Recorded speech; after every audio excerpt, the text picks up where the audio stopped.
Efésios 4, agora a partir do 8 até o 16. Por isso diz: quando ele subiu às alturas, levou cativo o cativeiro e concedeu dons aos homens. Ora, que quer dizer subiu, senão que também havia descido até as regiões inferiores da terra? Aquele que desceu é também o mesmo que subiu acima de todos os céus para encher todas as coisas. E ele mesmo concede uns para apóstolos, outros para profetas, outros para evangelistas e outros para pastores e mestres, com vistas ao aperfeiçoamento dos santos, para o desempenho do seu serviço, para a edificação do corpo de Cristo, até que todos cheguemos à unidade da fé e do pleno conhecimento do Filho de Deus, à perfeita varonilidade, à medida da estatura da plenitude de Cristo, para que não mais sejamos como meninos, agitados de um lado para outro e levados ao redor por todo vento de doutrina, pela artimanha dos homens, pela astúcia com que induzem ao erro, mas seguindo a verdade em amor, cresçamos em tudo naquele que é a cabeça, Cristo, de quem todo o corpo, bem ajustado e consolidado pelo auxílio de toda junta, segundo a justa cooperação de cada parte, efetua o seu próprio aumento para a edificação de si mesmo em amor. Vamos orar mais uma vez. Deus bendito, ajuda-nos, ó Pai, a compreender a Tua palavra e a mensagem dela ao nosso coração. Pedimos isso ao Senhor nesta hora, em nome de Jesus. Amém. Nós encerramos hoje esta série de mensagens com base no estudo do pastor Mark Dever sobre as 9 marcas da liderança ou da igreja saudável. E hoje vou falar sobre o aperfeiçoamento dos santos, a liderança bíblica, que é a 9ª marca de uma igreja saudável. O aperfeiçoamento dos santos, uma liderança bíblica. E eu gostaria de iniciar chamando os irmãos para nós lembrarmos de um fato que com certeza todos nós já experimentamos em algum momento da vida. Todos nós precisamos crescer. E todos nós já crescemos em muita medida até aqui. O crescimento e o aperfeiçoamento faz parte da vida de cada um de nós. Não existe vida sem a noção de aprendizado, de crescimento e desenvolvimento. O exemplo que nós temos disso é exatamente o exemplo que nós vivenciamos como filhos, e aqueles que já são pais vivenciaram como pais, de você ingressar o seu filho nesta jornada de aprendizado. Os nossos filhos, as primeiras coisas que eles aprendem na vida, parece que são intuitivas. Então ninguém precisa ensinar o caminho do seio para uma criança buscar o seu leite. Elas sabem por si mesmas. Mas logo após isso, nós já precisamos ensinar. Nós não precisamos também ensiná-las a pedir comida, elas sabem chorar para fazer isso. Mas nós vamos educá-las para que, ao invés de chorar, com o tempo, elas possam pedir. Nós vamos ensiná-las a chamar a atenção de outra maneira, que não gritando, mas sim se comportando educadamente. E então todos nós ingressamos os nossos filhos na escola, uma escola que começa na nossa casa e depois ela vai continuar lá nas instituições de ensino, na própria igreja, naquelas escolas específicas para os talentos dos nossos filhos, de música, escola de algum tipo de arte, escola para que eles possam desenvolver as suas aptidões naturais. E nós vamos sempre cobrar dos nossos filhos. Quando os nossos filhos vão mal na escola, nós os matriculamos no reforço escolar, para que eles possam ir bem. Quando chega na época dos nossos filhos ingressarem nas universidades, nós pagamos cursinhos, nós cobramos que os nossos filhos em casa, eles estudem, eles se dediquem ao aprendizado. E se você ainda não passou por esta função de pai, de exigir o crescimento, o conhecimento, o amadurecimento dos seus filhos, então possivelmente você está passando por isso como filho. Mas crescimento, amadurecimento, aperfeiçoamento faz parte da vida de todos nós. Então o que Paulo está nos ensinando neste texto que nós vamos ver agora, não é nada estranho, nada que nós já não conheçamos. Mas a proposta de Paulo aqui para nós é que todo cristão deve ter consciência do seu dever, do seu compromisso de aperfeiçoamento. Então Paulo está falando aqui a nós sobre o aperfeiçoamento dos santos. E isto é, sem dúvida nenhuma, uma marca imprescindível a uma igreja saudável. Igrejas saudáveis necessariamente estão sendo aperfeiçoadas, individualmente na vida de cada membro e coletivamente no exercício de ser igreja na sociedade onde nós estamos. Não há cristianismo e não há vida cristã sem aperfeiçoamento. Seria a mesma coisa de eu ter uma criança que não aprende nada, uma criança que tem 10 anos e ela continua se comportando como um bebê. É impensável isso, a não ser que haja algum tipo de doença congênita que impeça essa criança de crescer e de amadurecer. Então, Paulo está falando de um corpo onde muitos membros o compõem e cada um desses membros tem uma função, tem qualidades específicas e tem dificuldades, tem fragilidades. E no exercício da vida cristã, este corpo vai ser aperfeiçoado, assim como nós passamos por esse quadro de busca, de avanço, a fim de aperfeiçoamento em toda a nossa vida. A carta do apóstolo Paulo, nós já estudamos a carta de Efésios aqui na igreja, e ela tem um assunto principal. O assunto principal é Deus. O que Deus fez pelo seu povo. E depois, o que o seu povo faz em nome de Deus, capacitado por Deus. Então, quando nós estudamos, nós vimos que há uma divisão muito clara na carta aos Efésios, que é do capítulo 1 ao capítulo 3, o apóstolo Paulo mostra o que Deus fez. Deus nos tirou das trevas, Deus nos tirou do estado de morte e nos concedeu vida. Ele nos tirou das trevas e nos trouxe para a luz. Ele nos tirou de um estado de perdição e Ele nos encontrou e nos trouxe para uma nova vida. Isso tudo está nos apresentado do capítulo 1 até o final do capítulo 3 da carta aos Efésios.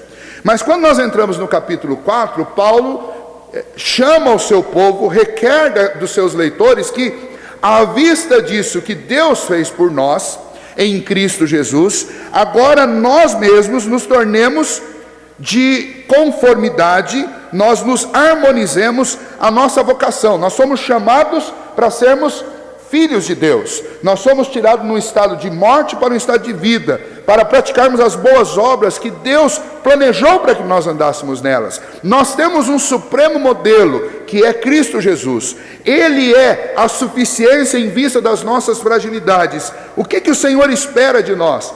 Espera que nós vivamos em Cristo e façamos em Cristo as obras que são próprias dos cristãos, daqueles que estão em Cristo Jesus. E então a segunda parte da carta aos Efésios é um apelo à prática. Se a primeira parte é uma parte doutrinária, a segunda parte é uma parte prática. E o início dessa parte prática trata exatamente do exercício do aperfeiçoamento entre os santos.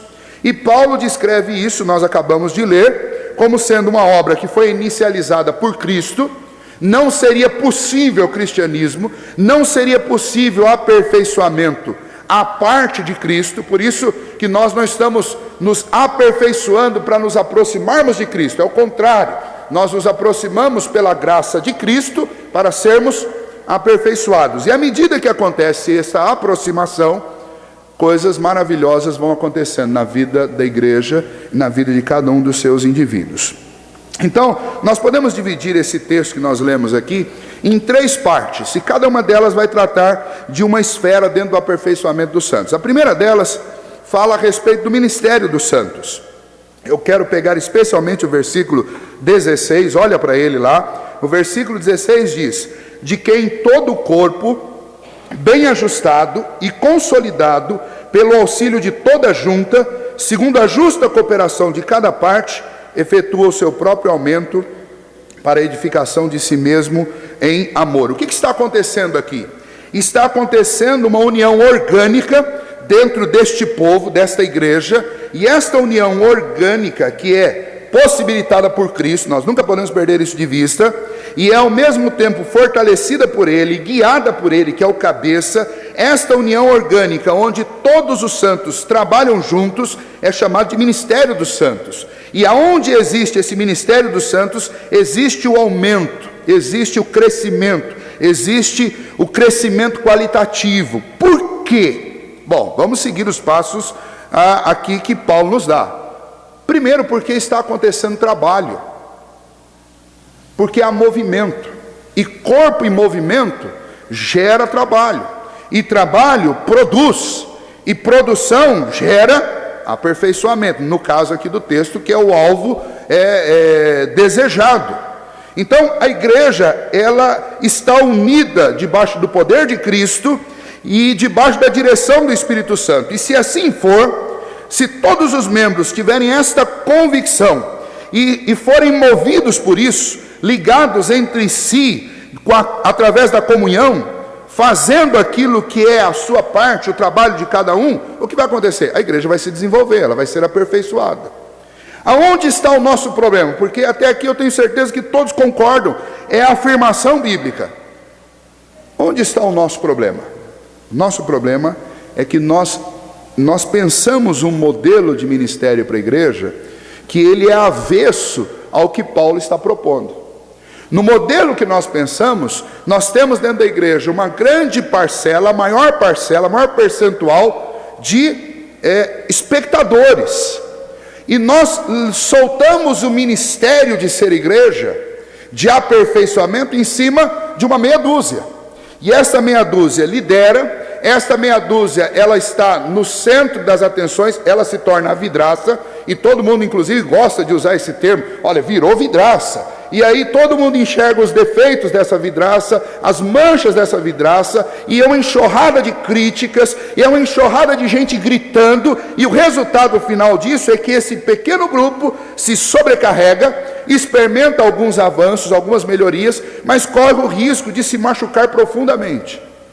Enquanto o pessoal da galera grita, ou a favor ou contra. Certa vez, um ex-treinador de futebol do clube da faculdade de Oklahoma, um homem chamado Bud Wilson, ele foi perguntado por um repórter acerca da contribuição do futebol para a forma física, para o aperfeiçoamento da forma física das pessoas. Como que o futebol contribuía para isso? Ele respondeu, em absolutamente nada. Por quê? E aí ele disse, porque eu vejo o futebol da seguinte maneira: o futebol se define por, no caso do futebol americano, 22 homens no gramado, precisando desesperadamente de descanso, e 50 mil pessoas na arquibancada precisando de exercício físico. Se fosse o nosso futebol brasileiro aqui, 11 homens no gramado precisando desesperadamente de descanso, e 50, 60 mil pessoas na plateia gritando, precisando de alguma coisa para fazer, de algum exercício. Pergunta, esse pessoal está cooperando, esse pessoal está de fato recebendo algum benefício do exercício físico daqueles que estão em campo? Nem eles estão cooperando, e nem o exercício dos 11 que estão em campo estão gerando algum tipo de benefício físico para os que estão na arquibancada. Ora, este exemplo, ele cabe como uma luva dentro da igreja. O exercício, o trabalho e o esforço de meia dúzia, de 10, de uma dúzia, ele não vai produzir o aperfeiçoamento de quem está na arquibancada. E os gritos, as críticas de quem está na arquibancada, a torcida de quem está na arquibancada, não vai aliviar o cansaço de quem está dentro de campo. Qual é o ministério dos santos? O ministério dos santos é a justa cooperação entre as partes, ou seja, dentro da igreja só tem um lugar para ocupar, um lugar de trabalho. Não existe o banco de espectador dentro da igreja. Isso foi uma criação nossa, uma criação moderna, e inclusive uma criação que está falida e está falindo igrejas. Porque se eu venho para a igreja como um cliente, como um espectador para torcer, no máximo que eu vou conseguir fazer é bater palma quando alguém acerta. Como na maioria das vezes nós erramos, então você vai conseguir de fato criticar. E o resultado disso será terrível para você, para os que estão trabalhando e para toda a igreja. Agora, a proposta de Paulo não é essa, a proposta de Paulo para nós é outra. Este dilema que nós sofremos, onde poucos trabalham e muitos curtem, muitos criticam, esse não é a proposta do trabalho para a igreja do Senhor, a proposta é outra. A proposta é que os cristãos sejam transformados e transformem através do quê? Através da coparticipação, que nós supramos os limites uns dos outros, que aquilo que está fora da minha esfera, não está fora da esfera de outra pessoa, seja suprido mutuamente. Ou seja, a igreja, eu gosto de usar sempre este exemplo, é como uma massa de pão. Se você tentar fazer pão só com trigo, não vai adiantar. Você pode colocar o trigo lá dentro da forma e colocar no forno, não vai virar pão. Você pode tentar fazer pão só com ovos, mas não vai sair pão, vai sair omelete. Você pode tentar fazer pão só com sal, só com açúcar, não vai ser pão. Para ser pão você tem que juntar todos os ingredientes. Adianta juntar todos os ingredientes? Também não adianta. Coloca todos os ingredientes de um pão dentro de uma forma e põe no forno para você ver se vira pão. Não vai virar pão. Agora, se você pegar todos os ingredientes e colocar todos em trabalho, ou seja, a massa, todos eles, bate a massa, sova a massa, e depois submete à provação, submete ao fogo, o que vai sair de lá? Vai sair pão. A igreja é assim também. O problema nosso, do nosso tempo, é que nós estamos tentando fazer pão com 2 ou 3 ingredientes só, e os outros ingredientes ficam guardados, ficam à parte. Não vai sair pão, irmãos. O aperfeiçoamento dos santos é uma necessidade da igreja. Eu gostaria de lembrar um pouquinho com os irmãos, que provavelmente vocês já ouviram isso, que o termo igreja, ele vem do termo, um termo grego, que significa sermos chamados. Nós somos chamados do mundo, onde nós estávamos na inatividade, mas nós não fomos chamados para continuar na inatividade. Nós somos chamados para fora do mundo, fomos tirados desse sistema corrompido pelo pecado, nesse sistema de morte. Deus nos deu vida, e Deus fez o que conosco? Nos deixou no céu? Não, Ele nos enviou de volta para o mundo. Para quê? Para que haja trabalho. Nós somos chamados para trabalhar, nós somos chamados para o envolvimento, nós somos chamados para fazer algo. Nós recebemos algo de Cristo Jesus. Eu não posso simplesmente ser um depositário. E o que é ser um depositário? É vir semana após semana em 1, 2, 3, 10 programações da igreja, ouvir um monte de coisa e guardar isso. Eu sou apenas um depositário. Nós não podemos ser apenas depositários da palavra. Nós não podemos ser apenas depositários de conhecimento. Deus jamais planejou isso. Deus planejou sim uma igreja que, pela justa cooperação entre os membros, bem ajustada, consolidada, pelo auxílio de cada junta, segundo a cooperação, efetua o seu próprio crescimento, o seu próprio aperfeiçoamento. Cristão é alguém que recebeu o chamado de Jesus e tem um relacionamento pessoal com Ele, e quer levar outras pessoas a experimentar este relacionamento, porque este relacionamento trouxe a solução para os seus dilemas existenciais, relacionais. E eu não quero ficar com isso só para mim. Ninguém foi chamado para ficar parado. Muito pelo contrário. Marcos 10:45 disse o quê? Diz para nós o quê? O próprio Senhor Jesus, Ele não veio para ser servido, mas Ele veio para servir. Da onde é que nós tiramos o modelo para sermos aquele cristão de banco que só assiste? Então, qual é o desafio prático disso? Bom, nós estamos numa igreja que tem muitas frentes de trabalho. O desafio prático que, como igreja saudável, todos nós temos aí para o final do ano 4 meses para você pedir orientação para Deus aonde é que você vai trabalhar. mas nós não podemos, em nome de Jesus, começar o dia 1º de janeiro de 2014 sem estar engajado em uma frente de trabalho da igreja. Nós não podemos. Se você não está envolvido em nenhuma das atividades da igreja, não apenas como alguém que vem assistir, mas como alguém que vem participar, você tem 4 meses para decidir sua vida. Mas Cristo não nos chamou, Cristo não chamou você para ser alguém de plateia. Você tem dons e talentos que Deus deu a você. E esses dons e talentos estão fazendo falta na igreja do Senhor. O ministério não pode ser terceirizado. O aperfeiçoamento não pode ser terceirizado. Eu não posso mandar alguém no lugar do meu filho estudar, porque no dia da prova do vestibular, quem tem que estar lá é meu filho. Você também não pode mandar ninguém no seu lugar. Você pode dizer assim, mas pastor, eu sou insuficiente. Mas aí vem então a segunda parte do texto. O texto, ele está dividido. A primeira parte, Paulo mostra que existe um ministério que é o ministério de todos os santos. Não é o ministério do pastor, o ministério do presbítero, do diácono. Não, a igreja é uma igreja que é composta por santos e cada um deles tem um ministério específico. Todos têm. E todos precisam trabalhar e todos precisam se envolver. Não há igreja sem trabalho. Não há cristão sem trabalho. Todos igualmente têm a sua função. E é dever nosso encontrarmos na igreja, com o auxílio do Senhor, qual é a nossa função. Mas eu não me vejo suficiente para aquilo, pastor, que eu acho que é o que eu devo fazer. Pois bem, esse texto também está falando sobre o aperfeiçoamento dos santos. Não apenas que existe um ministério para cada um de nós, mas está falando também que existe um aperfeiçoamento dentro do exercício do ministério. É interessante que esta palavra aperfeiçoamento, que nós lemos aí no versículo 16 também, e no versículo 12, veja lá, o versículo 12 especialmente, com vistas ao aperfeiçoamento dos santos. O que é com vistas ao aperfeiçoamento dos santos? Deus concedeu uns para apóstolos, outros para profetas, outros para evangelistas e outros para mestres, com vista ao aperfeiçoamento dos santos, para o desempenho de seu serviço, para a edificação do corpo. O mesmo Deus que deu ministérios para cada um de nós, Ele também proveu um meio para que nós fôssemos aperfeiçoados para o exercício desse ministério. E o que significa ser aperfeiçoado?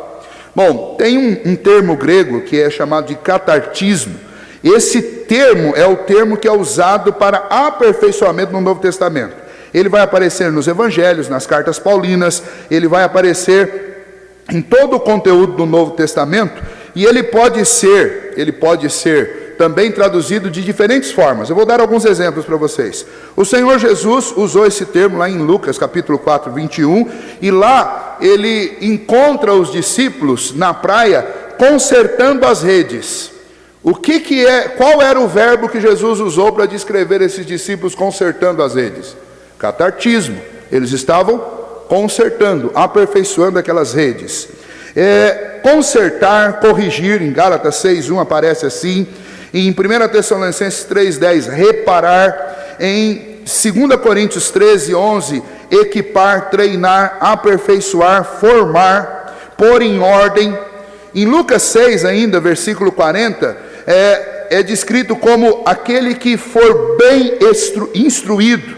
Em 1 Coríntios 1:10 aparece como treinamento em união, disposição mental de um grupo para o mesmo parecer, para o mesmo fim, que for bem instruído e inteiramente unido de propósito. Então, a palavra de Deus usa este termo, catartismo, sempre com o mesmo alvo, com o mesmo foco. Que foco é esse?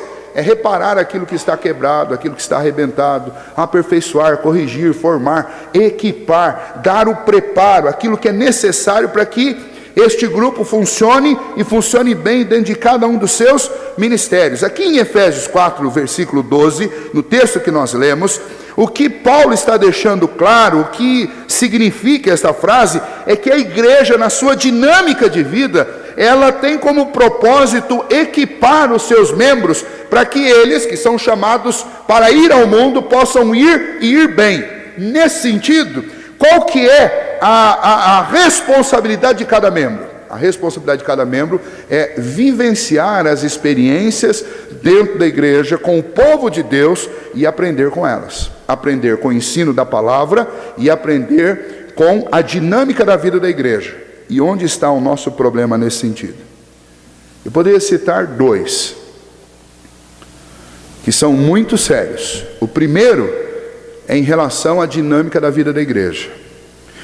Não sei se vocês já perceberam, nós temos dois extremos dentro da igreja cristã. Você tem o extremo daquelas igrejas que se tornam tão ativistas, que as pessoas estão sufocadas com a própria vida da igreja, e já não aprende mais, porque quando você está sufocado, você não presta atenção em mais nada. Você simplesmente não consegue mais. Você não colhe nada de bom. E tem um outro extremo, que são as igrejas que fogem do ativismo, e na fuga do ativismo acabam caindo no conformismo. E daí você tem uma ausência generalizada das pessoas nas atividades da igreja. Um ponto de equilíbrio seria nós termos uma quantidade de atividades semanais que seja humano, que seja segundo as nossas próprias condições. Agora, nessas atividades, nós precisamos, com responsabilidade, nos envolvermos. Esse é um lado da questão, que é a questão do envolvimento com a dinâmica da igreja. O outro lado é a qualidade daquilo que se recebe em termos de instrução na igreja. E esta parte é uma crítica óbvia ao pastor, ao conselho, aos professores da escola dominical, aqueles que têm a tarefa de ensinar. E a igreja deve cobrar daqueles que têm tarefa de ensinar, que eles de fato cumpram este propósito pelo auxílio, obviamente, de Cristo, pela instrução da palavra. Ensine a palavra para a igreja. Igreja não é lugar para a gente aprender historinha. Igreja é lugar para a gente aprender a suprema história. A história principal, a história por trás da história. A história de Cristo. E o que Ele fez com o seu povo, e o que Ele fez com a igreja. Por isso que é responsabilidade da igreja exigir que o seu púlpito, as suas escolas, as suas aulas sejam bíblicas e produzam amadurecimento bíblico com profundidade do seu povo. Isso a igreja tem que cobrar. Esse é o fator preponderante, o fator máximo na hora de você escolher aqueles que te lideram e aqueles que te ensinam. Porque não adianta você ter um promoter, alguém que é capaz de promover as coisas mais extraordinárias do mundo, se essa pessoa não cumprir a função principal dela como líder na casa do Senhor, que é ensinar a palavra de Deus como ela está, com compromisso com a sua verdade. Agora, voltando ao outro problema, que é o problema da dinâmica da igreja, é muito duro isso, irmãos, porque ontem eu conversando com alguns amigos, eu citei um artigo muito interessante, diz: é perigoso faltar no culto do domingo. Não é bem assim, é um pouquinho diferente o termo, mas a ideia é essa. É perigoso faltar a um culto de estudo. Por quê? Porque você pode faltar exatamente no dia em que o ensino é um ensino chave para muita coisa que você já ouviu, para muita coisa que você vem ouvindo e para muitas dúvidas que você tem. E essa é a parte mais triste de quem prepara estudos bíblicos e pregações. Porque muitas vezes a gente sente falta das pessoas. Há uma alternância na vinda das pessoas à igreja. E principalmente quando nós fazemos o que nós estamos fazendo aqui já há alguns anos, de pregar em série, é muito perigoso faltar. Porque a gente vem desenvolvendo uma ideia, e quando chega num momento que é um momento de suma importância, simplesmente o indivíduo não aparece na igreja. E aí quebra toda aquela cadeia de ensino que você vem trazendo. E não há crescimento. Agora, pensem bem numa coisa. Eu quero dar uma cutucada um pouco aí em vocês. Mexer um pouquinho com vocês. Bom, se o seu filho que está fazendo um cursinho, ele falta num dia em que o professor dele passa uma matéria que é fundamental para o vestibular dele, o que ele tem que fazer? Qual que é a responsabilidade dele? Na próxima aula, o que ele precisa fazer? Ele precisa pedir o material para os colegas. Eu preciso saber o que o professor passou ontem. Se você, pai, descobre que o seu filho faltou e não correu atrás da matéria e você está pagando para ele, o que você faz com o seu filho? Você ignora a irresponsabilidade dele? Vou dar um outro exemplo. Você tem o seu trabalho, e num determinado dia você fica doente, ou acontece alguma coisa, você precisa faltar. Você sabe que você precisa levar um atestado médico, certo? E as suas funções ficam lá acumuladas, e você vai ter que arcar com elas no outro dia. Isso num caso de enfermidade. Se você não está doente, você não pode faltar de jeito nenhum. Por que você não pode faltar? Porque há uma responsabilidade envolvida com isso. Mais ainda, existem pessoas que exercem cargos que são cargos de extrema importância. Eu tenho um amigo meu, que ele é o responsável por todo o sistema de informação de uma das maiores empresas de seguro de cargas do Brasil. E eu já tive a oportunidade de, por 2 vezes, sair de férias junto com esse amigo meu. E o que acontece quando nós viajamos juntos? Ele não pode desligar o celular dele. Ele não pode. Ele é um funcionário, ele pode até tirar férias e pode viajar, mas ele nunca, jamais pode ficar fora do alcance das outras pessoas da empresa. Por quê? Porque o cargo dele é um cargo de suma importância. E se alguma coisa der errado com esse sistema de informação, ele tem que resolver à distância ou voltando para a sua empresa, mas ele não pode.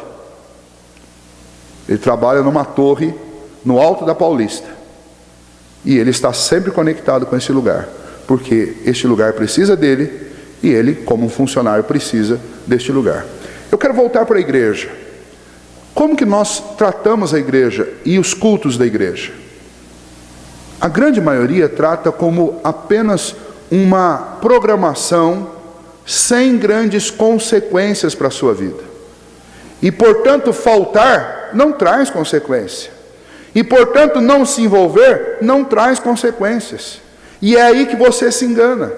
Porque, às vezes, faltar em um culto num domingo pode trazer uma consequência grave para a sua vida, que vai se desenrolar ao longo de décadas, talvez.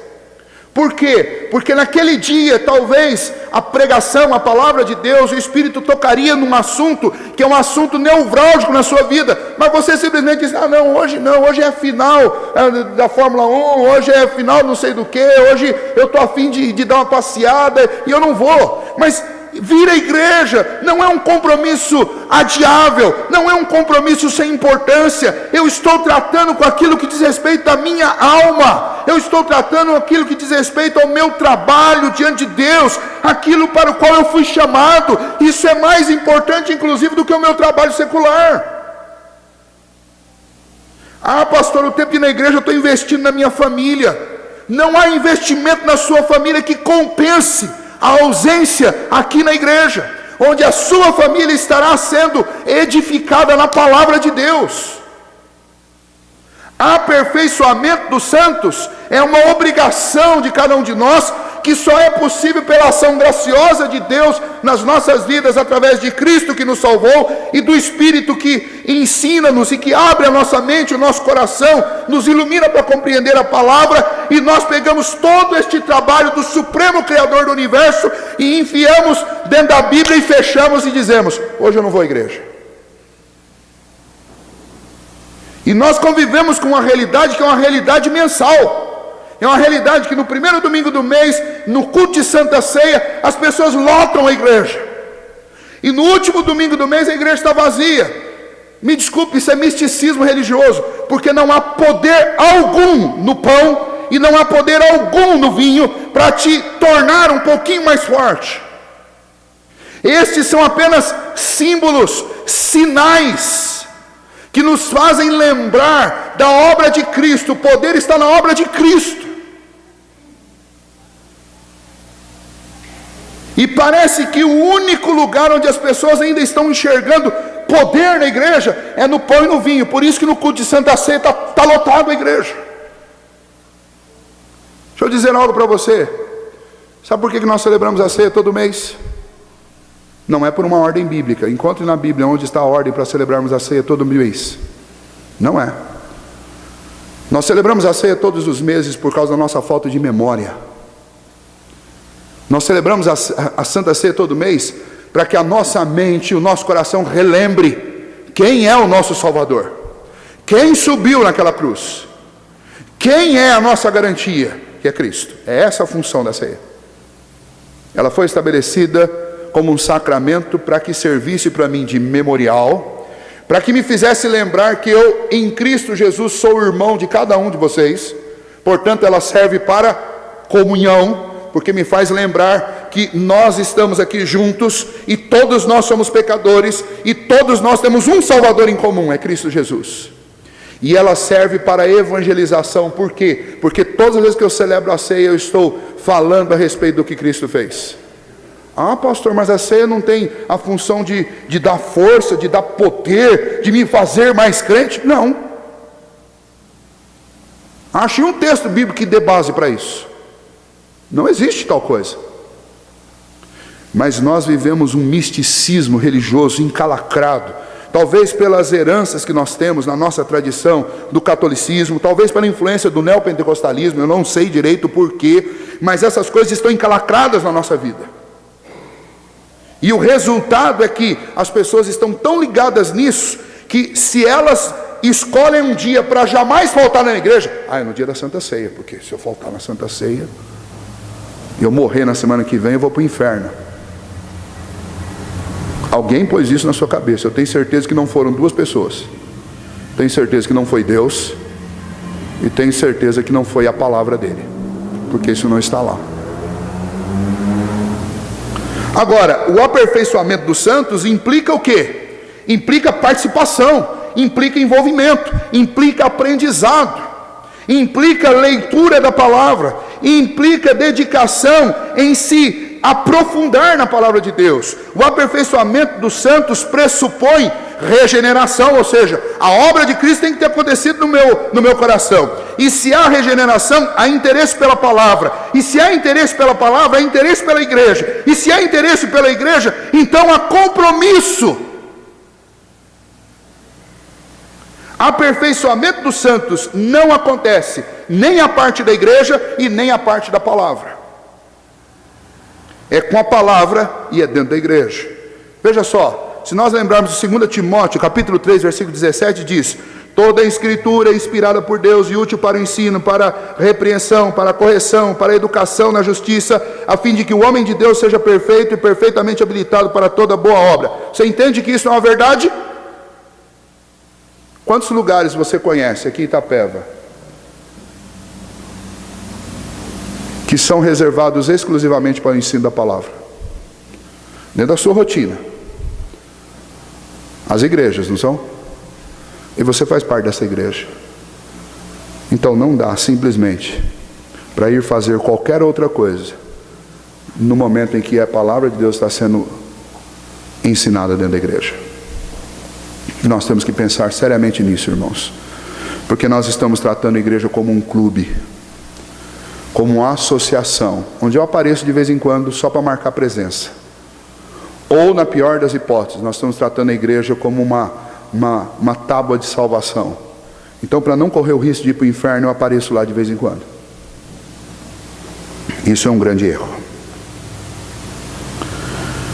Concluindo esse ponto, os santos são aperfeiçoados em e através da palavra de Deus, pela ação de Cristo Jesus, na unidade da igreja, quando esses estão dedicados ao seu trabalho. Veja, o versículo da sequência, o versículo 13, a partir do 12, o versículo 13 diz: até que todos cheguemos à unidade da fé, do pleno conhecimento do Filho de Deus, a perfeita varonilidade. Então tem conhecimento do que é a nossa fé, tem pleno conhecimento a respeito de Cristo, que é o nosso Redentor. Isso produz o quê? Trabalho, perfeita varonilidade, estatura espiritual de um cristão, à medida da estatura e plenitude de Cristo. Meu padrão não é mais o mundo, meu padrão é Cristo. E aí o versículo 14: para que não sejamos mais como meninos, agitados de um lado pelo outro, levados ao redor por todo o vento de doutrina. Por que nós erramos? Por que nós caímos? Por que nós gostamos da última moda evangeliquez que apareceu em algum lugar? Por falta de amadurecimento, por falta de aperfeiçoamento, por falta de crescimento. Os santos precisam ser aperfeiçoados, e o aperfeiçoamento acontece pela palavra e na união da igreja. Não apenas líderes, mas a igreja inteira deve estar engajada no labor espiritual e no trabalho para compreender a palavra do Senhor. A palavra de Deus, ela é o centro dos nossos estudos e das nossas atenções. Ela corrige os meus erros, ela me adverte, ela me mostra os abismos ao meu redor, e ela me aponta a Cristo, na mão de quem eu devo sempre segurar, para poder seguir o caminho que esta palavra me aponta. Aperfeiçoamento dos santos é isso. É uma igreja comprometida por parte daqueles que ensinam, em ensinar a palavra, e é uma igreja comprometida em crescer na palavra. Por último, o ministério do aperfeiçoamento. Bom, todos na igreja têm o seu ministério.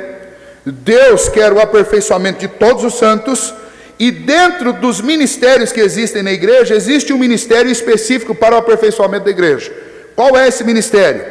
É o ministério que o Senhor chamou homens para exercer. Versículo 11 diz: Ele mesmo concedeu uns para apóstolos, outros para profetas, outros para evangelistas e outros para pastores e mestres, com vistas ao aperfeiçoamento. Então o ministério destes homens é o ministério do aperfeiçoamento. Eles dedicam, eles gastam o seu tempo estudando e se preparando para trazer informações para a igreja, para que esta igreja, que é o conjunto dos santos, possa ser aperfeiçoado. Neste sentido, algumas coisas devem ser consideradas e são extremamente importantes. Primeiro, que Deus estabeleceu formas ordinárias e extraordinárias de ministérios para o aperfeiçoamento dos santos. Qual o exemplo aqui neste texto de extraordinário? Os apóstolos. Por quê? Porque eles foram estabelecidos numa época específica, eles aprenderam de Jesus, e eles não só registraram, como eles foram os primeiros a ensinar a respeito de Jesus. Depois deles, nenhum outro foi instituído ou recebeu este ofício de apóstolo. E então, sobram quem?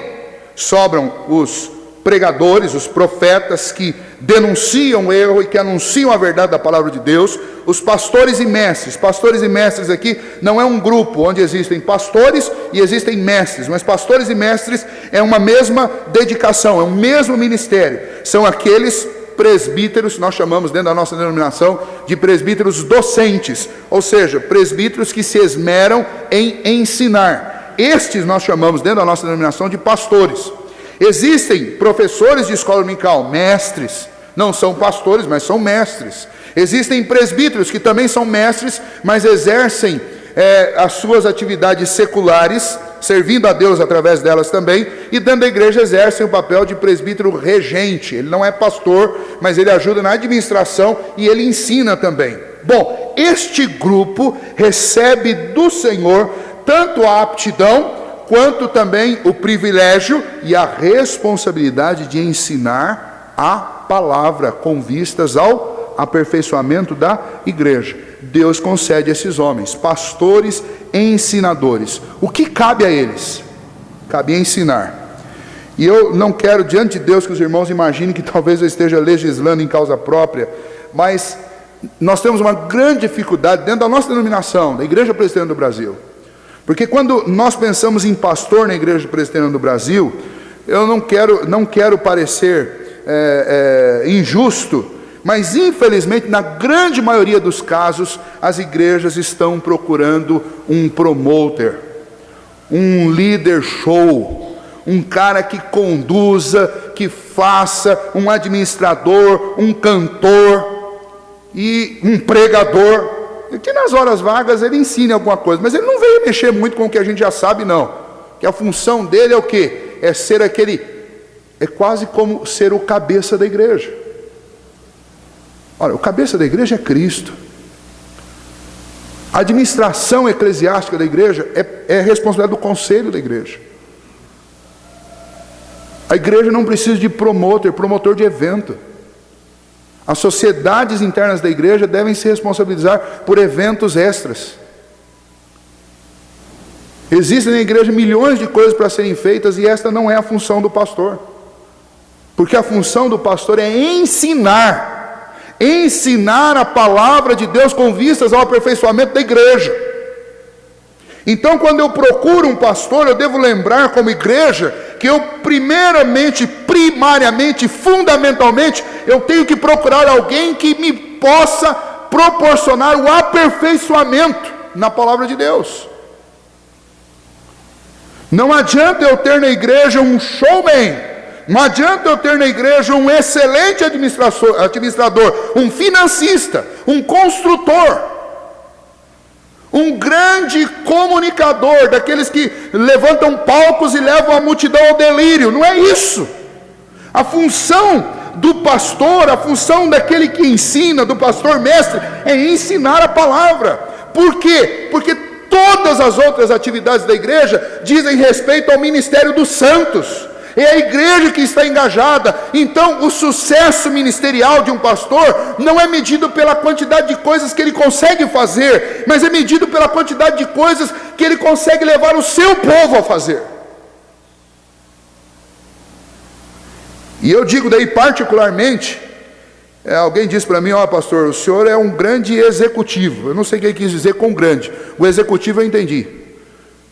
A intenção dele é dizer assim: ó, o senhor não é o homem do planejamento, não é o homem de trás da mesa, o senhor é o homem que gosta de pôr a mão na massa. Essa é a minha personalidade, eu sou assim.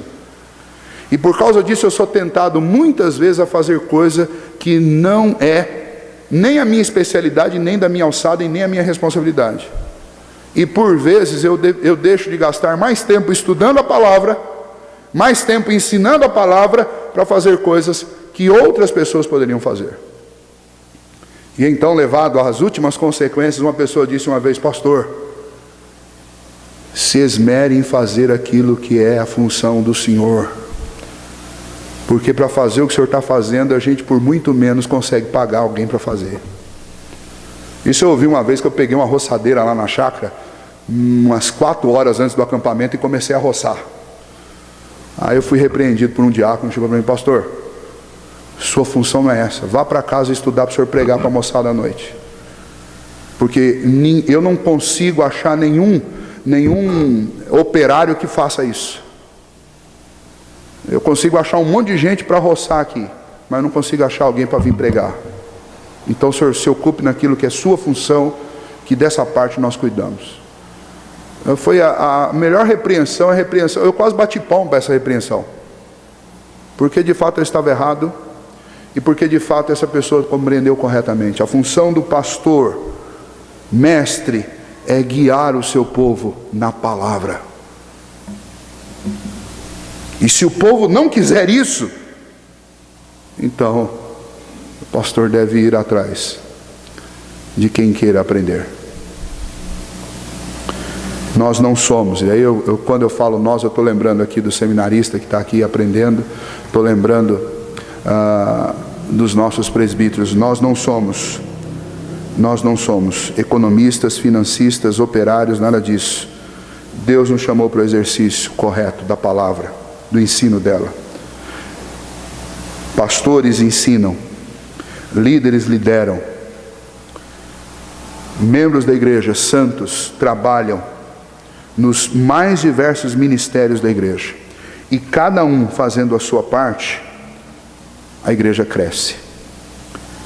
Você foi chamado para ser aquele que ensina e ajuda outros a serem aperfeiçoados através da palavra, então faça isso.